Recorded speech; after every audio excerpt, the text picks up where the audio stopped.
हर किसी की जिंदगी में एक ऐसा दिन आता है जो पूरी जिंदगी का रास्ता बदल देता है। ठीक वैसा ही हुआ मुकेश के साथ। मुकेश एक साधारण लड़का था। शहर के एक छोटे से मोहल्ले में रहता था। उसके पास ना कोई बड़ी डिग्री थी, ना ही अमीर बाप का सहारा। उसके पास था तो बस एक छोटा सा सपना। एक दिन माँ को उनके अपने घर में बिठाकर चाय पिलाऊंगा।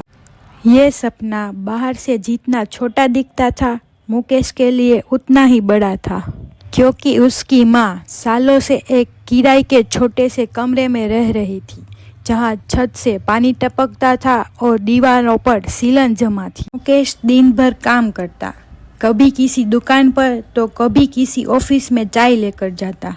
हर दिन थका हुआ लौटता, लेकिन माँ का चेहरा देखते ही थकान जैसे भाग ही जाती। माँ अक्सर कहती, मुकेश बेटा, इतनी मेहनत मत कर, शरीर बिगड़ जाएगा। अरे माँ, अभी नहीं करूँगा तो कब? जब बाल सफ़ेद हो जाएंगे तब। एक दिन मुकेश सुबह जल्दी उठ गया। माँ ने कहा, आज जल्दी क्यों उठ गए बेटा? माँ, आज इंटरव्यू है, एक बड़ी कंपनी में चपरासी की नौकरी निकली है। बेटा, तुझे बड़ी नौकरी क्यों नहीं मिलती? माँ, बड़ी नौकरी के लिए बड़ी डिग्री चाहिए, जो मेरे पास नहीं है, लेकिन हाँ, मेरी मेहनत बहुत बड़ी है। माँ चुप हो गई। मुकेश ने इंटरव्यू में खूब ईमानदारी दिखाई। कंपनी के मालिक ने देखा, एक साधारण सा लड़का, लेकिन आंखों में चमक। मालिक ने पूछा, क्यों करना चाहते हो ये नौकरी? क्योंकि मैं माँ का सपना पूरा करना चाहता हूँ। अपना घर चाहिए। तुम्हारी ईमानदारी दिख रही है, तुम आ जाओ कल से। मुकेश ने पहली बार किसी बड़ी ऑफिस में काम किया।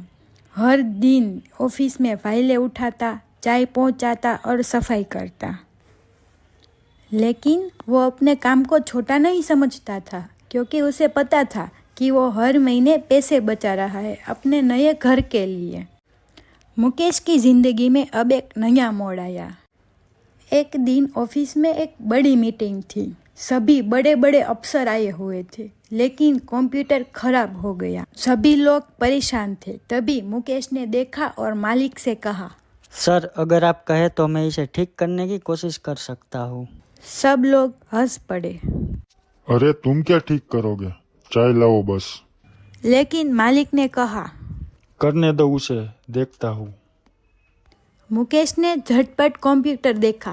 थोड़ी ही देर में कंप्यूटर चालू भी हो गया। सब लोग दंग रह गए। मालिक ने मुकेश से पूछा, तुम्हें ये सब कैसे आता है?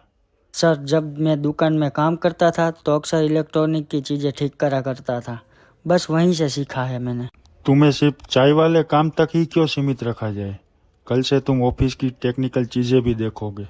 मुकेश को बड़ा हुआ काम मिला, पगार भी बढ़ गई, लेकिन अब भी वो पहले जैसा ही रहता, सादा और शांत। पगार बढ़ गई तो माँ ने कहा, बेटा अब तो शादी कर ले। नहीं माँ, जब तक तुम्हें अपना घर ना दिला दूँ मैं शादी नहीं करूँगा। कुछ साल बीत गए। मुकेश ने पैसों से छोटी सी जमीन खरीदी और उस पर मकान भी बनवाया। चलो माँ, आज तुम्हें तुम्हारा घर दिखाता हूँ। माँ की आंखों में आंसू थे। माँ ने घर का दरवाजा खोला। छोटा सा 2 कमरों का मकान, लेकिन माँ के लिए तो वो महल था। माँ बोली, बेटा आज तूने बाप का भी फर्ज निभा दिया। अभी तो माँ, तुम्हें अपने घर में चाय भी पिलानी है। उसने माँ को बिठाया और खुद चाय बना कर लाया।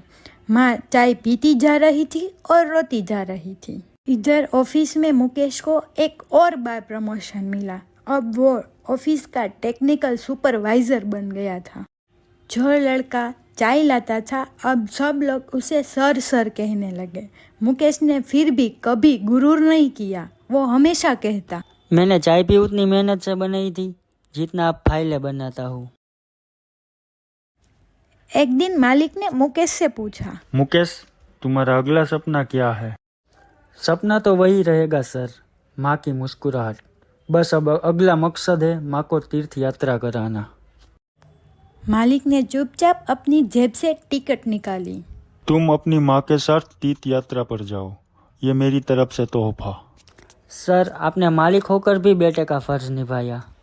ये कहानी बताती है कि अगर इरादा साफ हो, मेहनत में दम हो और माँ की दुआ हो तो कोई भी लड़का चाय वाले से सुपरवाइज़र भी बन सकता है। और सबसे बड़ी बात, छोटे सपनों को पूरा करने की खुशी बड़े सपनों से कहीं ज़्यादा होती है।